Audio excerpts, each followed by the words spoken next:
Hello my beautiful souls! Welcome sa ating tarot reading sessions. Keep in mind, general reading po ito. Maaaring mag-resonate, maaaring hindi. Kunin nyo na lang po kung para sa inyo and leave the rest. Maaaring mag-shift na energies or magkabaliktad ang sitwasyon. Kaya kayo na pong bahala kung saan kayo nakalugar sa reading natin. So, let's see.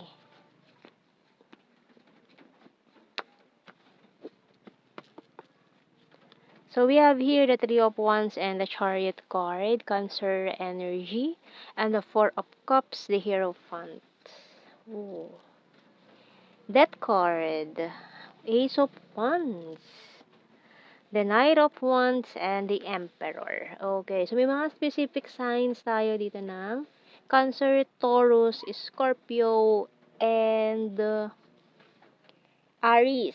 And also Gemini energy sa bottom card, Lovers. So, tingnan muna natin anong message ng Archangel natin dito. So, marami tayong mga specific signs.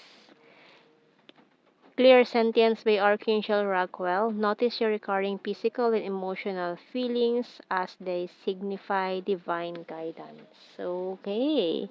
So, you are divinely guided. Tingnan natin. Yan na naman ang lumabas ka. So, tingnan natin sa signs and symbol cards.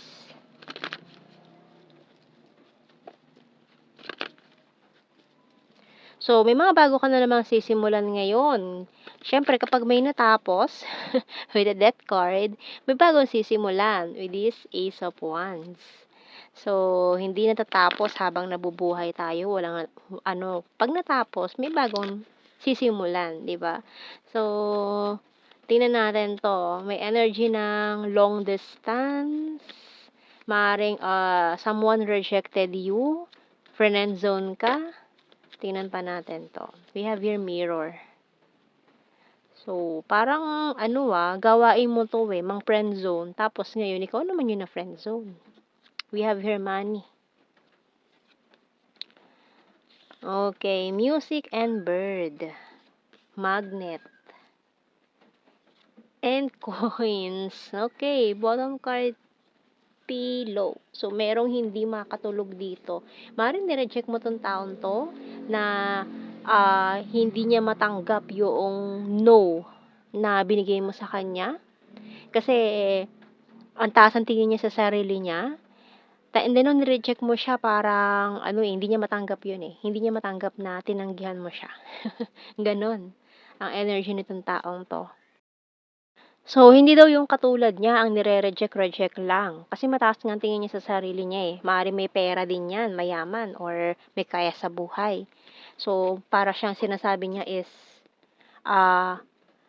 chick magnet siya, ganyan, or maraming naghahabol sa kanya, maraming lalaki ang nagkakandara pa sa kanya, or maraming babae naghahabol sa kanya, mga ganyan. Kaya, parang hindi siya yung tipo ng tao na tatanggihan lang ng sino man, di ba? Natamaan yung pride and ego nitong taong ito nung inayawan mo siya. Mari kasing ayaw mo nga rin sa ugali nitong taong to, may pagkamayabang, no? Mapresko, ganyan. So, parang, kumbaga, kung sa lalaki, kung nanliligaw pa lang yan, ang tanong niya agad, kailan mo ko sasagutin? Tayo na ba? Or gusto niya kayo agad? Atat? Ganon. So, getting to know each other pa lang, parang homoho kage moves na yung galawan niya, ganon. Tas nung inayawan mo, parang parang nagmamadali ka masyado. Parang niya yun eh, dinibdib niya yun eh.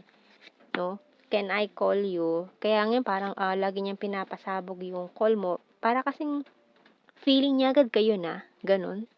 So, nagbabawal na siya, marami ng gusto niyang kunin yung password ng social media mo, mga ganyan, kahit hindi pa naman kayo, no?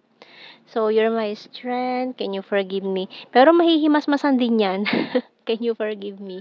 So, maaaring, dahil doon, parang iniwasan mo na siya, totally inignore mo itong taong ito, dahil sa ginagawa niya. And then, marirealize din niya yun. So, I'm so in love with you, ayan, nako. And I'm talking to you telepathically, patiently waiting. Tired and need rest and husband-wife material. Okay. So, mukhang magbabago to sa'yo. Money is important. Okay. So, mukhang ikaw makakapagpabago naman sa taong ito or kusa naman niyang gagawin niyo yung magbago, no? Dahil na-realize nga niya na mali yung ginagawa niya. Parang binabakuran ka na agad kahit na kakakilala niyo lang or ano, di pa naman kayo, di ba? Kumbaga, kinikilala mo pa lang siya, parang ang dating kayo na agad. So, tingnan natin. I wish I could take back my words. I wish things could be different. So, siguro matabil din ang dila nito kung ano ng mga nasasabi. I'm becoming a better person. Walang preno yung bibig niya. Ganun. Medyo harsh magsalita. I'm becoming a better person. Oh, okay. So, siguro after mong iwasan tong taon to, na-realize nga niya yung mga maling ginawa niya, and then gusto naman niya magbago for the better, we will be together again. Wow. I replay our conversations over and over. I lost myself for a little while. Siguro spoiled brat lang tong nung bata siya, spoiled brat, ganyan. Kasi nga medyo galing siya sa may kayang pamilya, ganyan. So, feeling niya kaya niya kunin lahat ng gusto niya. I want it, I got it. Ganun. Ganun tong taong to. I wish I could share my good news with you. So, siguro nga, after nun, magbabago itong taong to. And then, pag nagkita ulit kayo, maninibago ka sa kanya na, uy, para nag-iba na siya. And we both know I'm not the one for you. I know that I crossed the line with you. Oo, kasi sumobra siya kumbaga, lumampas na siya sa boundary. Dapat hanggang dito ka lang kasi hindi pa tayo. Tapos, feeling mo, asawa ka na agad, di ba? So, ayan na-realize naman niya pala, no, na sumobra siya, no? Parang nag-feeling na siya masyado, na umover na siya sa boundary, no? So, lumampas na siya sa line, sa borderline, na hanggang dito ka lang muna. Kasi, parang getting to know each other pa lang, pero parang sobra naman masyado. So, tingnan natin yung confidence niya talagang overflowing. Ganun. Tingnan natin sa initials natin dito.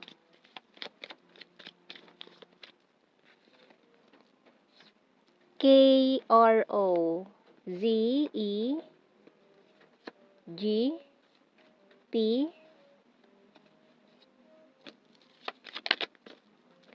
letter S.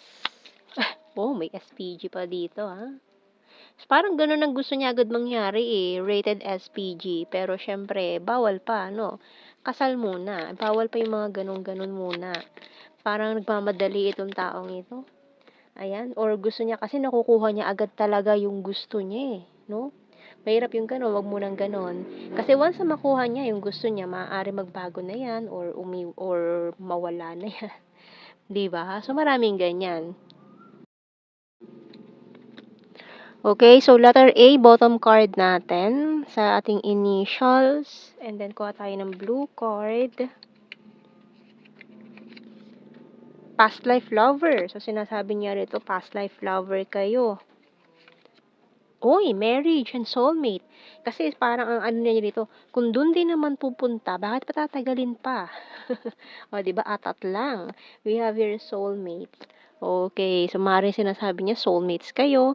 Kasi yung attraction na nararamdaman niya sa'yo, highest level Kaya parang gusto niya agad na yung attraction na yun is mapunta na and deeper level agad or ganun agad ang gusto niya. Okay, so tingnan natin sa general signs and the messages. Kasi siguro sa mga freebies sa relationship niya, ganun madali lang niya nakukuha yung gusto niya. Okay? So, sa'yo, nanibago siya. Kasi, okay, bawal. Hindi pwede yung ganun. So, we have here, nature lover, athletic, Libra, fire sign, Aries, Leo, and Sagittarius, Cancer sign, air sign, Gemini, Libra, Aquarius, ex-lover, selfie holy, runner card, Virgo, ayan mga Virgo may pagka-conservative. Ayan mga Virgo Venus, ayan, we have your present lover. O yan, no, has a dirty sense of humor. Yung mga jokes niya, may pagka-green, ganyan. Gusto niya ganun, lagi usapan nyo. So, ikaw, hindi ka naman komportable sa mga ganong jokes niya, green jokes niya. Kaya medyo parang napipikon ka na, inis ka sa kanya. Quiet person. June. Smart. Trustworthy. Sword, another air sign, Gemini, Libra, Aquarius. High expectations. Flower farm. Sagittarius. Oh, and twin flame. Humabol ang twin flame energy natin dyan. So, ayan na ating reading, my beautiful souls. Thank you for watching. Take care and God bless. See you in our next reading, guys. Bye-bye.